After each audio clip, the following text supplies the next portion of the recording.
Hello and welcome to the That's So Craven podcast, your Fulham podcast from Down Under. Here today, before the return of the King, Alexander Mitrovic back for the game against Southampton this weekend. And here to discuss it all with me, I have Elton. How are we going, Dad? Yeah, I'm very well, thanks. No cheeky youngster today, but see if he's listening and he chirps in. Well, Tifo definitely aren't getting their money's worth because he's not going to be mentioning Hmm. them 100 times this episode, but very much looking forward to previewing this game. It should be a ripper. It's a fair bit on the line for both sides, with Fulham obviously looking to get their record points total in the Premier League, needing a couple of wins at least to get that. And Southampton, if they lose this game, they are, I think, officially relegated.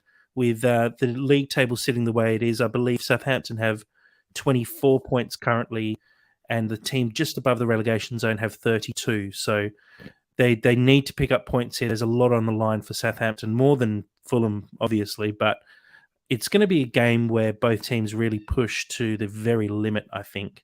We've heard Marco Silva talk quite a lot about how the fact that the players really aren't on the beach.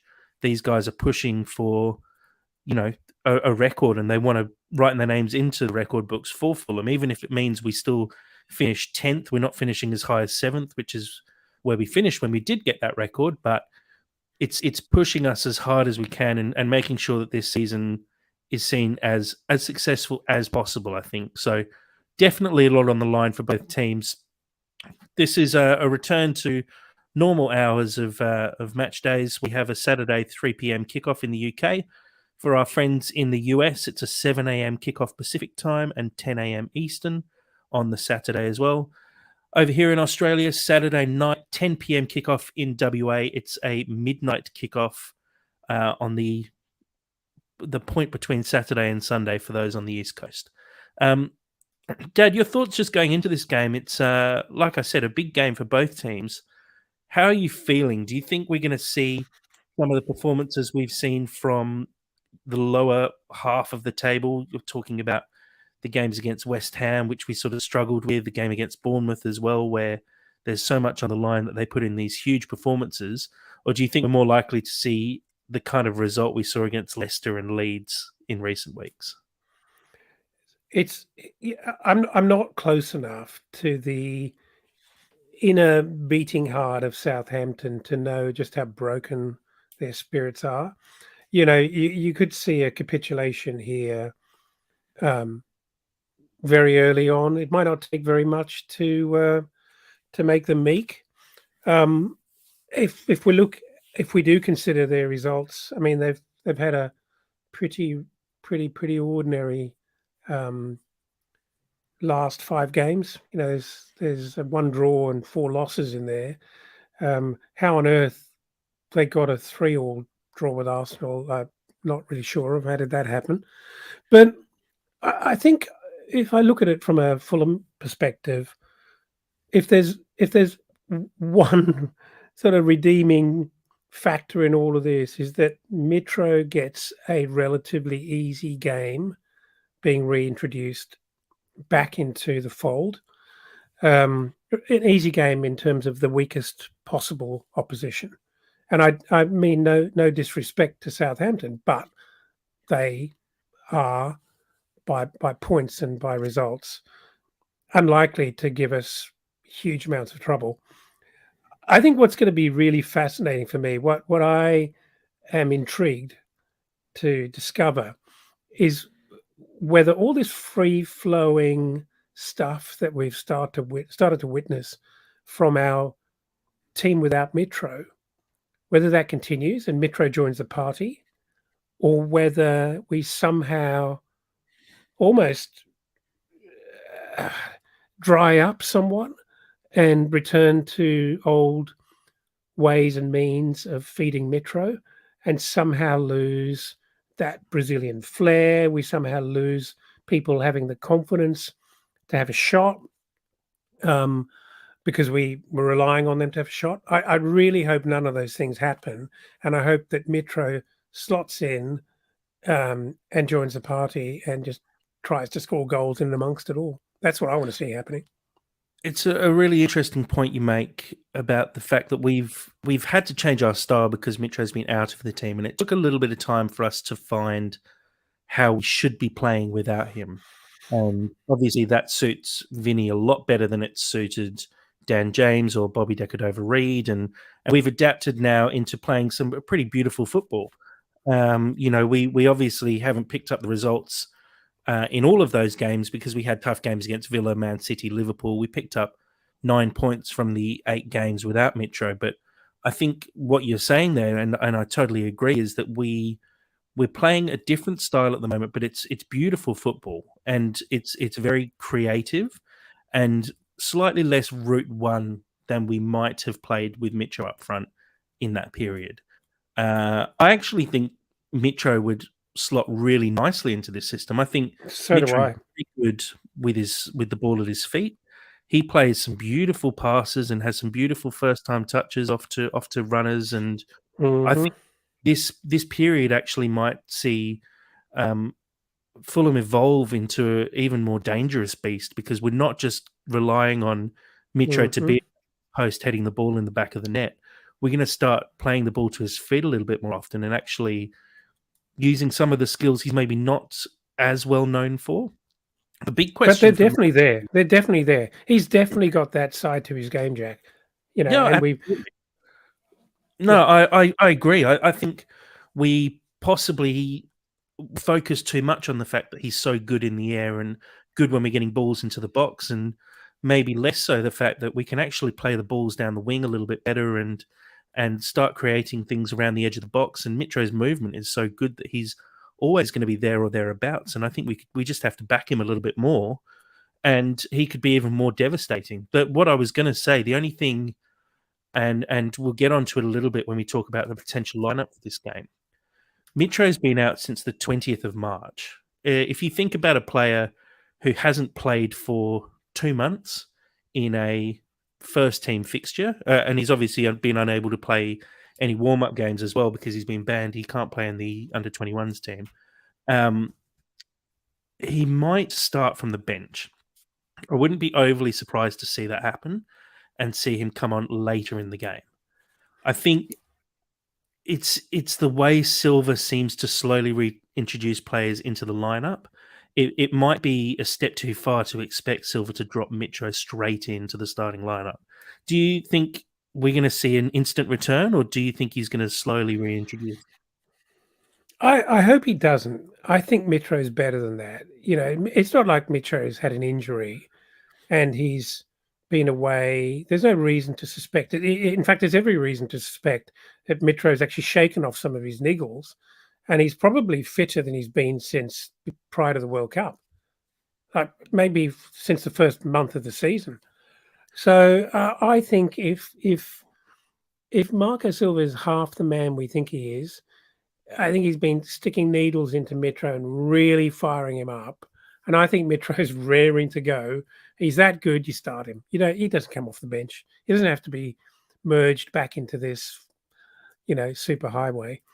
Um, yeah, I would certainly not do that. Yeah, I mean, in terms of overall fitness, that's my only thing. I think he's obviously fit enough, but it's the match sharpness. He hasn't played a full 90 minutes of competitive football. There's a big difference between um, being on the training ground and doing drills and playing little half pitch, scenarios, and actually being out on the pitch and being properly challenged by another defender and chasing down balls hard.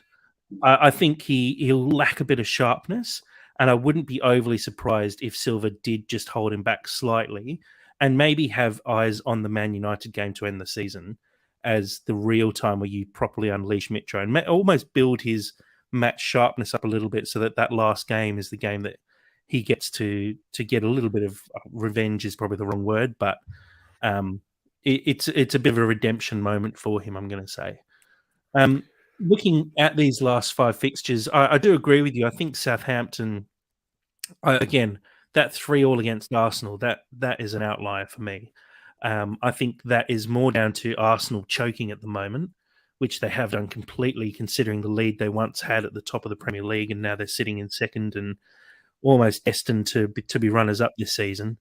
I'd say that's a choke from Arsenal more than a good result from Southampton, but it's the goals conceded that I think Southampton will be worried about, and it's similar to what Leicester would have been worrying about, and we saw 5 go past them on the weekend, or on Monday rather. Conceding 4 to that Nottingham Forest side, who are very poor going forward. Conceding 3 to Newcastle, conceding 1 to Bournemouth, 2 to Palace, 3 to Arsenal. That's 13 goals in their last 5 games that they've shipped. Fulham, in comparison, have been very good defensively, considering we've taken on Liverpool, Man City, and Villa, who are 3 teams within the top 7, I think.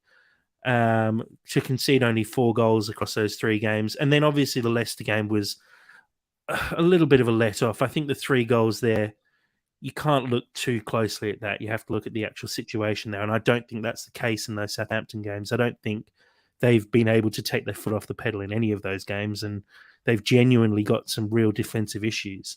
Some of those will be compounded as well. We'll have a quick look at the potential Southampton lineup, and one change in here will be Bella Kotchap, who I believe went off injured quite early in the game against Forest. I can't remember the name of the player who came on to replace him off the top of my head at the moment. Brazilian, I think he scored as well. Lianco is his name. He'll probably come into the starting lineup, but this is a fractionally leaky Southampton backline. Walker-Peters, Maitland-Niles, Bella Kotchap and Bednarak, they've conceded a lot of goals this season. Southampton have a pretty terrible goal difference. If we have a quick look, minus 33 goal difference, which is the worst in the league this season, and understandably so as well. The big danger for Southampton, though, is James Ward-Prowse. Dad, I know you're a bit of a fan of him, and how great would it be to see him in a Fulham shirt next season, although I think his aim's probably going to be a little bit higher than that. But how dangerous is he, and how aware should Fulham be of giving away set pieces in dangerous areas because of someone like Ward-Prowse being in the Southampton team? Well, Ward-Prowse, I didn't know that I was such a fan of his. I think he's a very good player. And I was reading up a bit about him, actually, in terms of just to get a sense of just how good a player he is outside of free kicks. And if you read the supportive press, he's a busy, hard-working midfielder who does a lot of running and he's very, very effective in midfield. But I can't help feeling that he's a David Beckham for me. There's nothing wrong. There's nothing wrong with that. It's a pretty good comparison, yeah. He's a remarkable free kick taker and dead ball specialist. And I'm just trying to understand how good his offering is outside of that. I've heard that. Look, I'm not sure that we are likely to attract him. I've heard that Man United are very interested, and I think the price tag is 40 million pounds. And I'm not sure that we would. I don't think he's that kind of realistic. I don't think it's realistic that we'd see him coming in, but I'm more just saying he's a great player. I saw a really good comparison of Ward-Prowse on Twitter, and I cannot remember for the life of me who it was who said it, but someone said James Ward-Prowse is Harrison Reed, but with the ability to take free kicks as well.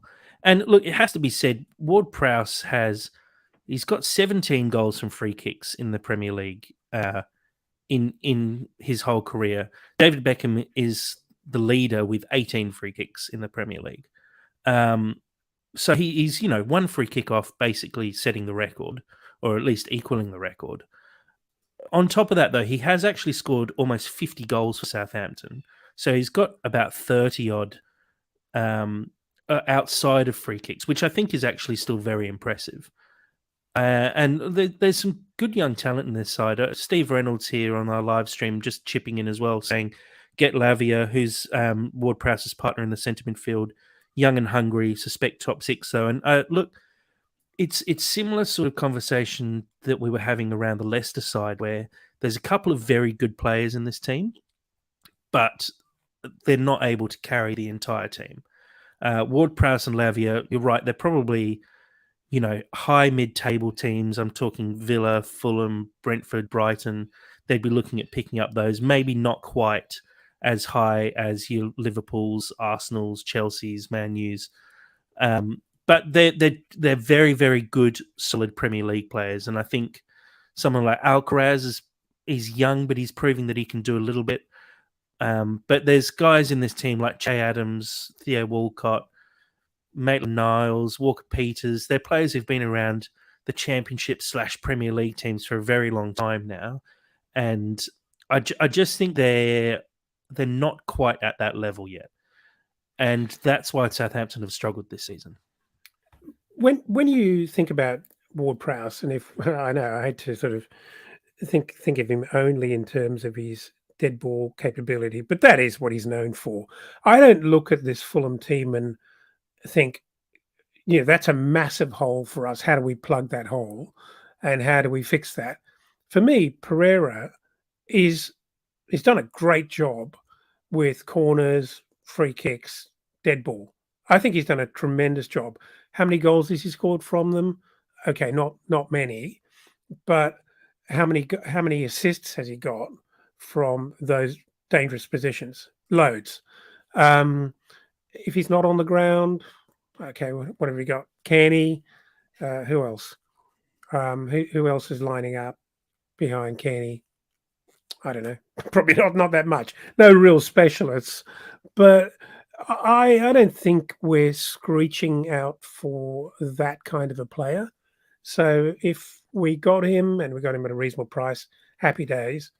If we didn't, I don't think we've got some massive hole to fill. Yeah, and look, I don't think it's about filling a hole.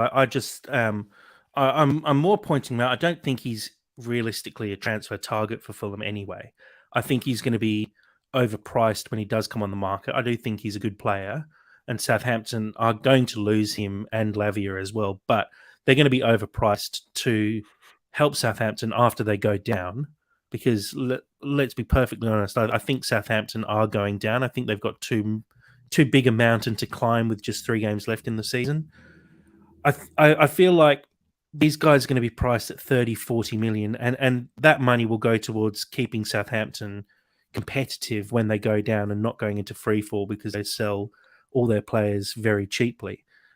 We've seen sides drop out of the Premier League and sell off everyone and have to basically start again. Fulham did it when they dropped down, and you look at some of the lineups in that first couple of years after going down into the Championship, and they're completely unrecognisable even now. So it is about keeping the core of the group together. And I think, like I said, Ward-Prowse is the danger man for me in this team. I think they've got some talent elsewhere, but in his Premier League career, 48 goals, 37 assists, he's someone where we just don't want to give him the opportunity. I feel like if we give away free kicks in silly areas, and Fulham have been known to do that multiple times, give away free kicks within range or give away free kicks out on the wing where he's able to put a good ball into a dangerous area, I think we might be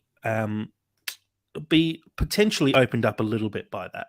So it is definitely something we need to be careful about, and I'm sure it's something Marco Silva will be talking about because this isn't a high-scoring Premier League team. I think Ward-Prowse is one of their top scorers this season with 8 goals, most of those from free kicks.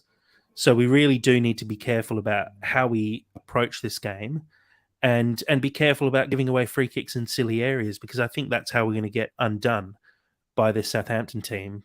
And we saw it against West Ham. If they sneak an early goal, they're well within their rights to completely sit back and play very, very boring Route 1 football and basically put 10 men behind the ball and leave one person up front for a potential counter-attack. So these fixtures can be really tricky, and I'm not worried going into this game because I think we've got the better quality side, but I'm always a little bit wary, especially Southampton. I feel like we should be beating Southampton every season, and every time we come up against Southampton, it just feels like they somehow eke results out of us, and it's very, very frustrating.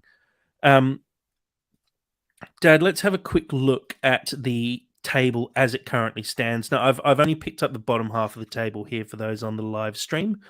Top half of the table, obviously, Fulham are sitting just behind Brentford at the moment. Brentford have a 2-point lead on us at the moment. Villa are 6 points ahead of us, so possibly a fraction too far away. I did have a bit of an interaction with Cottage Analytica on Twitter, who ran his Monte Carlo model, and 10th place seems to be the most likely finish for Fulham from here. I think we're expected to beat Southampton and maybe pick up a point against Palace, which would basically confirm. I think a win this weekend all but confirms 10th, because Chelsea are going to have to win every game for the rest of the season to chase us down. Brentford do have tough games. If they slip up against West Ham this weekend, there's a high possibility that they don't pick up points for the rest of the season. So could easily see us jumping ahead of Brentford. And we've spoken about Villa as well. They've got a pretty rough run of fixtures too. They have to take on Spurs this weekend, then Liverpool, then Brighton. So there is a possibility that Fulham jump up into 8th place. I think from memory it was about a 7% possibility, but realistically, Dad, if we can lock away 10th effectively this weekend, we have to take that and say this has been an incredibly successful season for Fulham, don't we?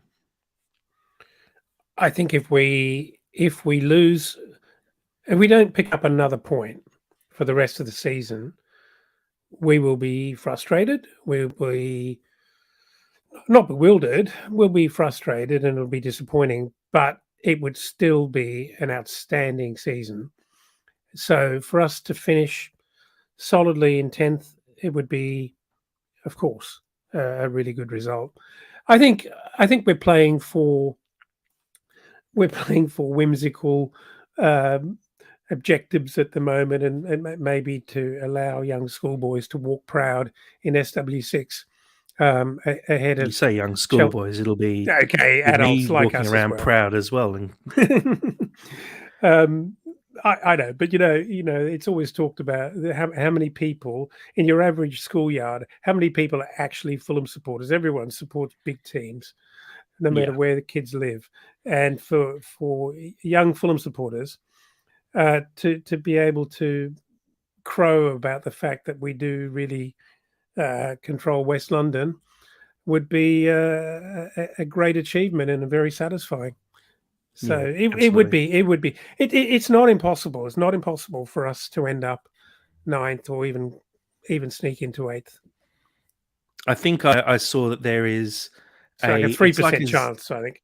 I think 7th is like a 0.07% chance or something crazy like that. I'll try and find the tweet from Cottage Analytica, but so 7th is 0.05% chance, 8th is 3.08%, 9th a 24% chance, 10th a 64% chance, 11th 8% chance, 12th is a 0.38% chance. So I think to finish 12th, Crystal Palace would need to win all their games and we pick up no points.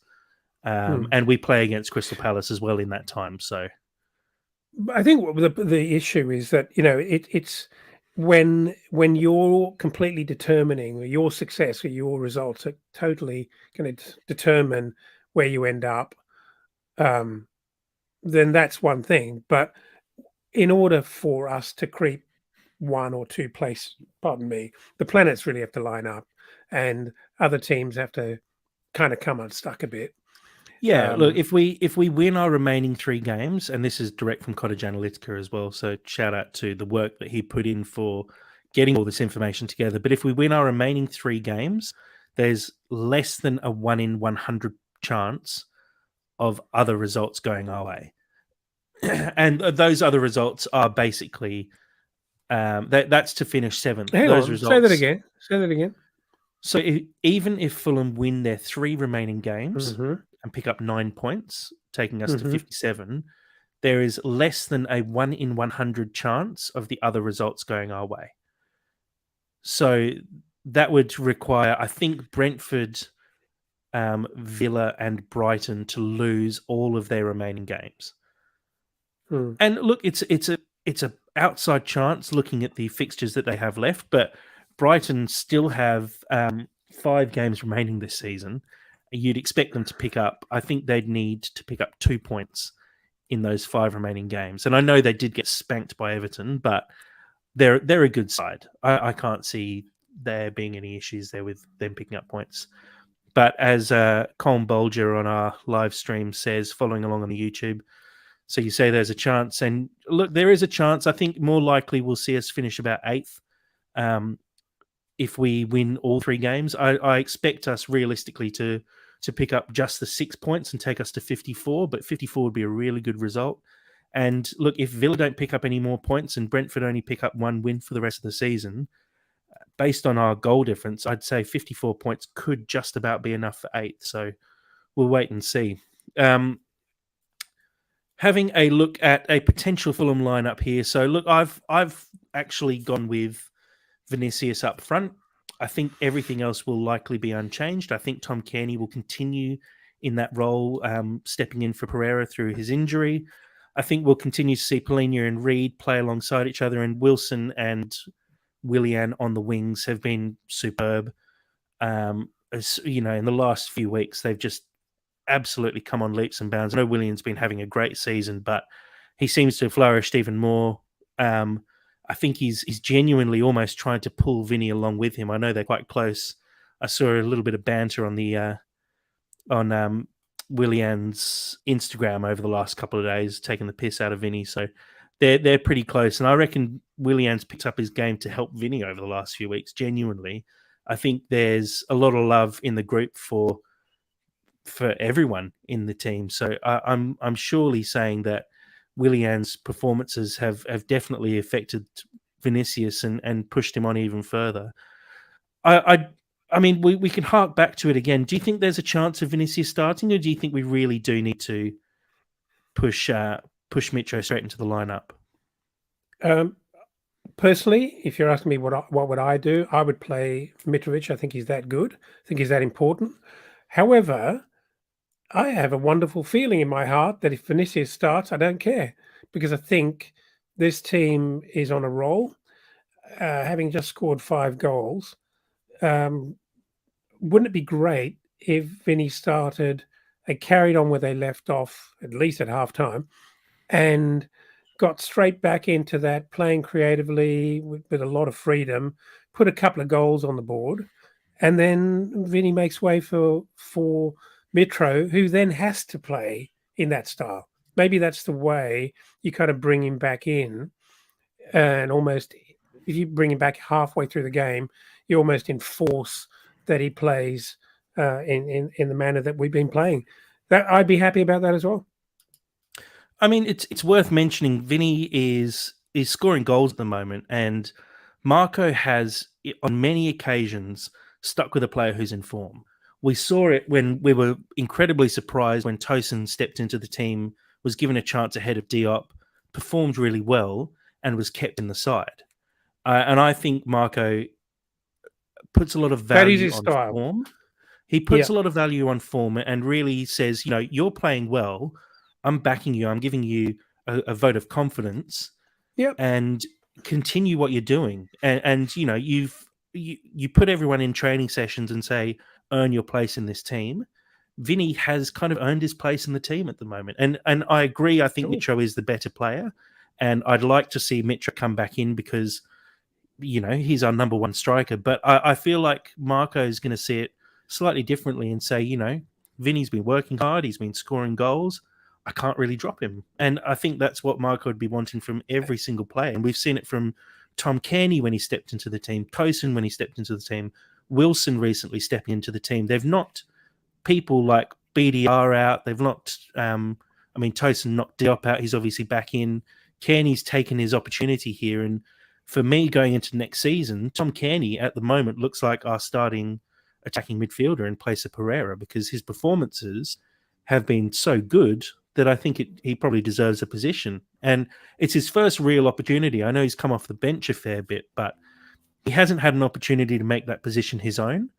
He's now got the opportunity and he's taken it. And I think that's what Marco instills in all the players on the training ground, saying, when you get the chance, you have to take it with both hands.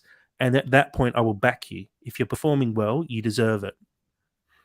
I think on reflection, you're probably dead right that that's exactly how Marco will play it, and I like the idea of that. And I think Mitro would be perfectly happy with that. And particularly if you said to Mitro, "Hey, look, you're going to get 20 minutes, subject to how things are going. You're going to get 20 minutes today, maybe more, and let's give him a 2-goal head start so he can run wild." Well, I know the Fulham fans who are going down to Southampton. I think there's about 3,500 tickets sold, and I've seen on Twitter there's been a lot of Serbian flags bought on eBay over the last few days, and it looks like the away end is going to be full of Serbian flags, which will be actually a really great sight to see. A comment here from Colm on our live stream following along on the YouTube. I agree, Vinicius has done well in the last few games, and it would be a nod to that from Marco if he does it. Though I can't wait to see Mitro come on at halftime. And look, I think there's no doubt that we will see Mitro make an appearance in the game. It's just about if Marco gives him the shirt straight away because it is his starting position, or if he just sticks with Vinny for a little bit longer. And look, I personally would like to see him stick with Vinny a bit longer. Not because I don't want to see Mitro, because I do. I'd love to somehow crowbar them both into the team together, although I just think it doesn't work. But I'd like maybe a half from each just to share the love a little bit and to ease Mitro back into the team. And then maybe for the rest of the season, because there's a little bit of pressure off and because they're both in form, you can almost give them both 45 minutes apiece. So here's what happens. Vinny scores 3 in the first half and then asks to be taken off. Publicly waves to Marco to say, "Take me off." What a guy. I mean, he'd be a hero at that point. If you score a hat trick and then walk off, I've seen a few people do that in cricket, score a ton and then walk straight into the change rooms and retire. I would love to see Vinicius do that. But look, I think it's going to be really interesting to see how Marco plays this one. I believe he's going to go and play it safe because that is just classic Marco, hands down. It's not only safe; it's actually so doing what he's preaching, and actually backing people who are on form. You know what? You've talked me around. I think I'd kind of almost prefer that this happens, and I hope it does. I think he deserves it. Look, he's had a pretty rough year, Vinny. Every time he's come into the team, he's copped a lot of shit from everyone, and he's come good. And I think you have to salute that. And if you don't, it's harsh on Vinny. I'm sure he'll be understanding because, Mitro's the man. Everyone knows that Mitro's the man. But I think it would be a nice gesture from Marco to give him a little bit more time in and around the starting lineup. I know he has actually played a lot of games this year for someone who we fully expected to be just a backup player. Vinicius has actually gone on to make 26 appearances this season for Fulham. 16 of those have come on as a sub, but he started 10 games this year, which he would never have been expecting.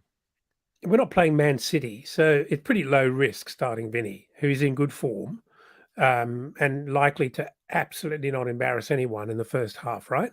It's low risk. It's completely low risk, and it's a lovely canvas for Marco to actually put some good culture in place. Yeah, I agree. Let's spend a little bit of time talking about Tom Cairney in the middle as well.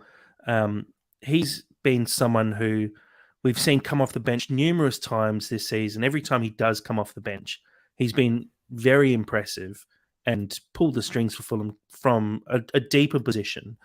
But I really enjoyed seeing him push a little bit further forward, and he's definitely proved himself as a worthy backup for kind of either Harrison Reed if you need to rest someone and have a playmaker sit a bit deeper, or Pereira if you need someone a bit further up the field to actually contribute to goal scoring.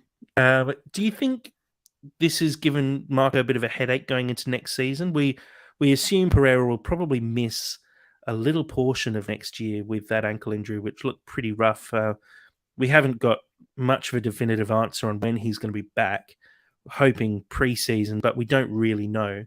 Do you think Tom Cairney walks into that position, or do you think we're going to be dipping into the transfer market?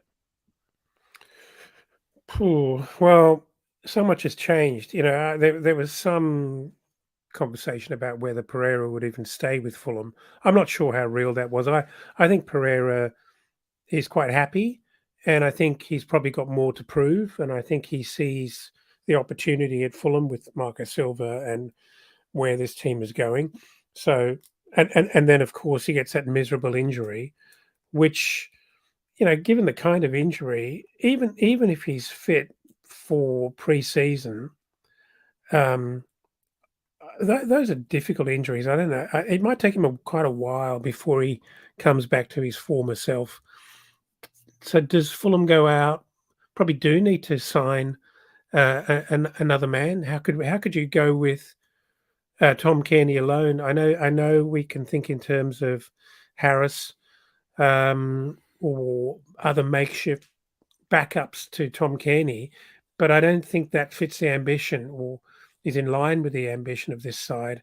And maybe it forces the hand of the club to actually sign, another attacking midfielder, a high quality attacking midfielder. But this is really, if Tom Kearney hasn't already sort of created his legendary status at Fulham, and I reckon he already has.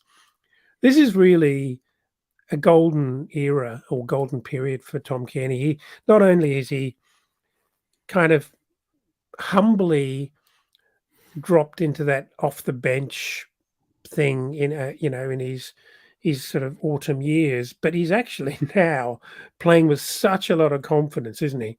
And Mm. I love it that he's actually, the club's been forced to use him in an attacking role rather than, use him as a replacement for Harrison Reed, because I just think he's just so much better to watch when that's his role up front. Um, I don't want to be relying on him to do the hard work and, you know have a heavy burden of defending. I want him to play with freedom, and that's what we're enjoying. But to get back to your question, is it a conundrum? I actually don't think it's a conundrum at the start of the season at all, because I think Pereira will not be ready. I think he Mm. may well be. He'll be off crutches, and he may well be training at some level, possibly even playing. But I actually think it's going to take him a while to come back, and so I think Fulham are going to be forced into, um, probably spending some money in that position. Yeah, it's a tough one, and it's Kenny's only started in 3 games this season, so I don't know if Marco has basically marked him down as someone who is more effective off the bench. I know we have had that conversation about Solomon a few times and said, is Solomon actually better to come off the bench and affect a game than actually start games? And maybe Marco sees something in that for Kearney. But I have been really impressed by him when he's been starting recently. I think his creativity and his ability to kind of slow the game down fractionally to actually allow us to make better runs and actually taking the time to make good passes and allow moves to evolve a little bit more, I think has actually been really positive, and it's been a positive change having him come on. He's a very different player to Pereira, and look, Colm on the live stream also saying that uh, Bobby Decordova-Reid likes to play in that 10 position, and I think he's an able backup. But I think Decordova-Reid is better on the wing. I think when we've seen Bobby sit central, he hasn't been quite as effective as when we've seen him sit out wide.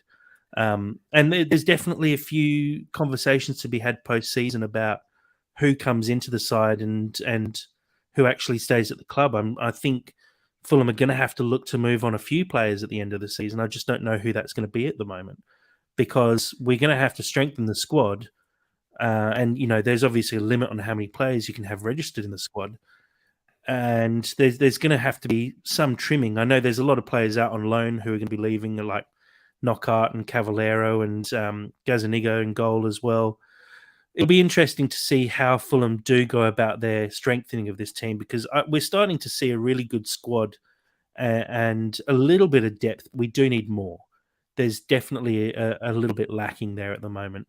And I think the injuries that we've had happen to us in the last few weeks, those big injuries to Ream and Pereira, are going to see our hand forced a little bit. I think we we did need someone to take over from Pereira, and I think Kearney probably could have been pushed into that role a little bit earlier this season.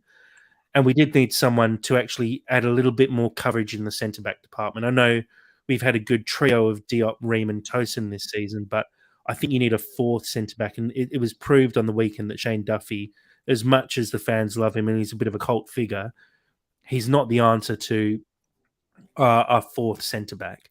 We need someone, and maybe it's a young player, a 22-year-old who is coming up from the Championship or League One, who we can nurture and grow, and he can learn from someone who's a bit older like Tim Ream, and he becomes a future centre-back at the club.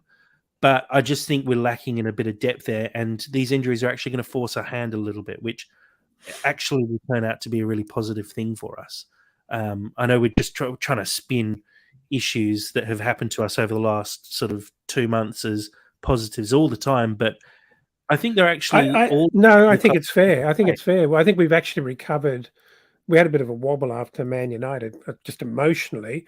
But I actually think we have actually seized on these crises and adapted really well, actually, and it's given us opportunities to bring players in.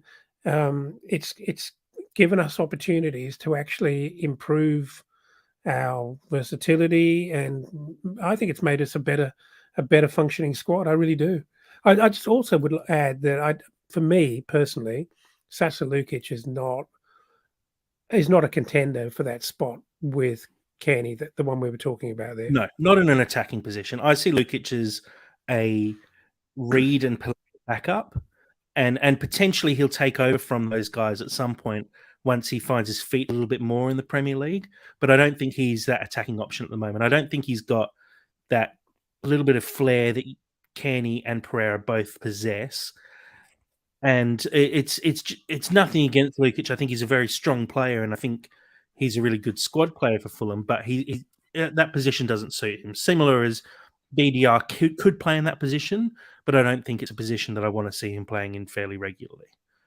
No, I agree. But look, I think we do need to spin the fact that we've come through some pretty rough times in the last couple of months, and we've had major suspensions for players. We've had some major injuries. I think you can look back across the whole season and say, if Wilson and Solomon were fit from the very start, does Willian have the kind of season he's had? I saw a stat pop up saying that Kearney and Willian were the first pair of players to score 2 goals in a game who are over the age of 32 in the Premier League. Yeah, I saw that. And Willian has had such a breakout season for us. Breakout is something you sort of reserve for young players, but I think after the past few years that Willian's had, his time at Arsenal, his time in Brazil, it really does feel like a breakout season for Willian, because he was completely written off by almost everyone when he joined Fulham, and they were saying, why are you signing this bloke who's completely past it? He's proved he can't do it in the Premier League. And then he's come in and had the season of his life. It feels like it really feels like I'm Willian.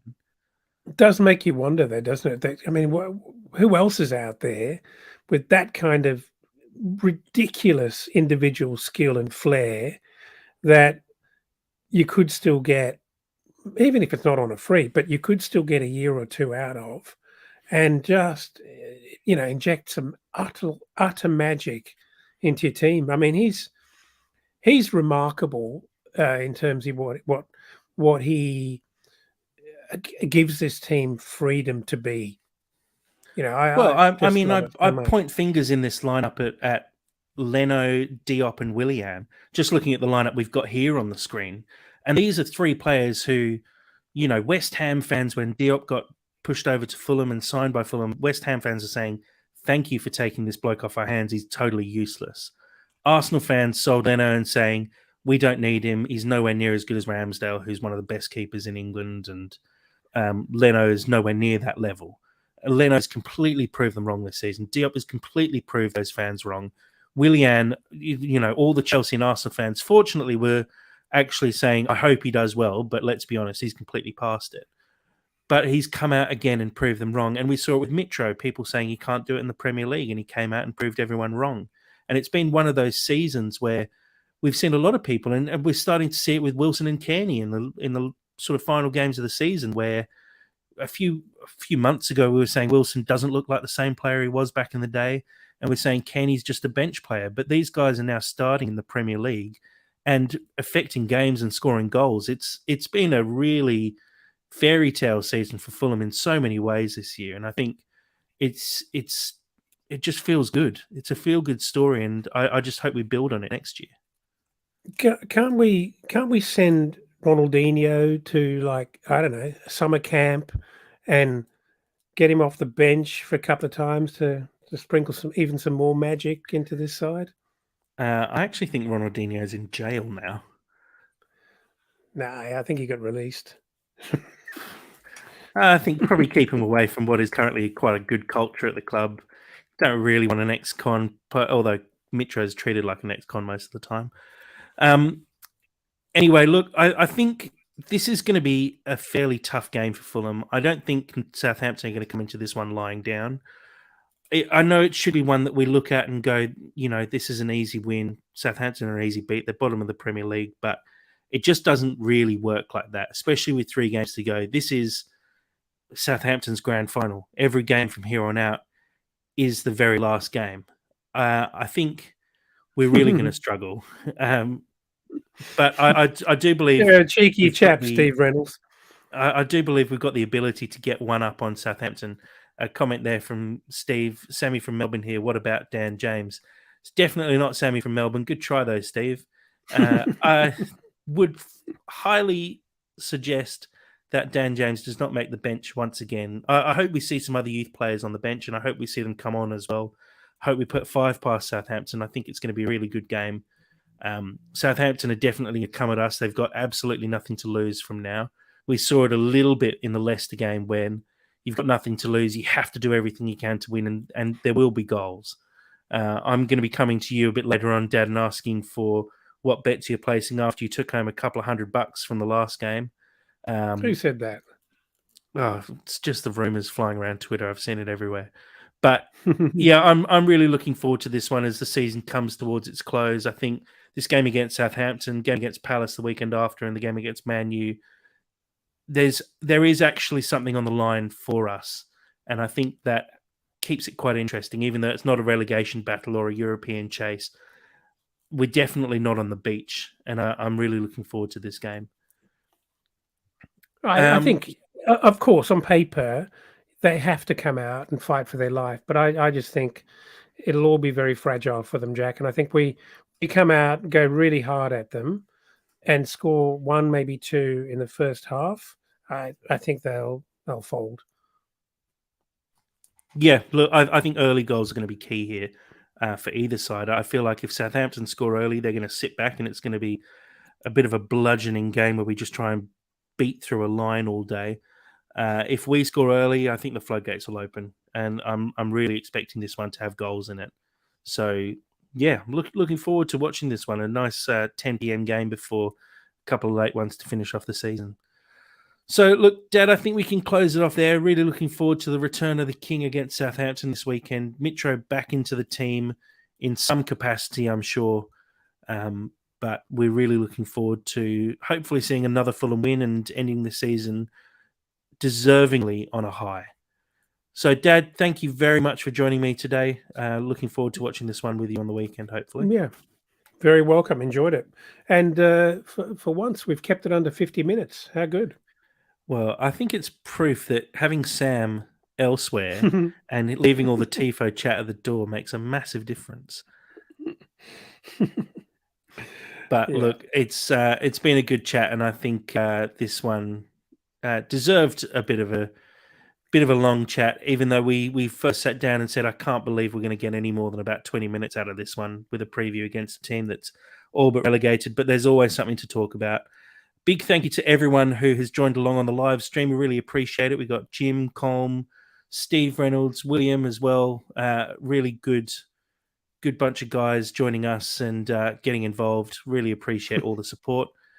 Really appreciate everyone who's been interacting with us on social media as well, especially on the Twitter, Facebook, Instagram. We're on TikTok, YouTube, everywhere you can get any kind of content, we're there.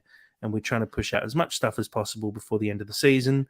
We're also going to have a few things during the off season as well. There's hopefully a big announcement in the next couple of days about a bit of a collab with some of the other Fulham podcasts as well. So really looking forward to giving you all the insight on what that's going to be in the coming days. But until then, come on, you Whites.